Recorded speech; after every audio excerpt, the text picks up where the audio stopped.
నేను చెప్పదగిన వాడిని కాకపోయినా ఒక్క విషయం మాత్రం మనవి చేసుకుంటా. శంకర విజయంలో ఆదిశంకరుల వారికి మాలకులస్తుడు ఎదురైన సంఘటన ఒక్కసారి గుర్తుకు తెచ్చుకోండి.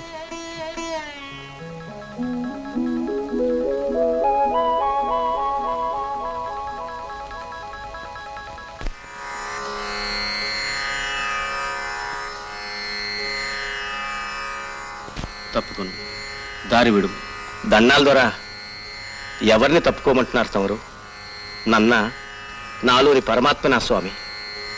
నన్నైతే నా మట్టి కుండలోని నీటిలోను, మీ బంగారు పాత్రలోని నీటిలోను ఒకే సూర్యుడు ఒకే రకంగా కనిపిస్తాడు కదా స్వామి. అలాగే తమలోనూ నాలోనూ ఒకే పరమాత్ముడున్నాడు. పాత్రల తేడా లాంటిదే స్వామి ఈ కులమతాల తేడా. అలా కాక నాలోని పరమాత్మను తప్పుకోమంటారా? ఆ భగవానుడి దర్శనం కోసం దేశమంతా సంచారం చేస్తున్న మీరు మీకు ఎదురైన పరమాత్మని తప్పుకుపోమంటారా స్వామి? ఆత్మ పరమాత్మ స్వరూపమైతే ప్రతి మనిషి దేవుడే స్వామి. దేవుడికి కులం, మతం, రంగు, రూపం తేడాలుంటాయా? కాదంటారా స్వామి?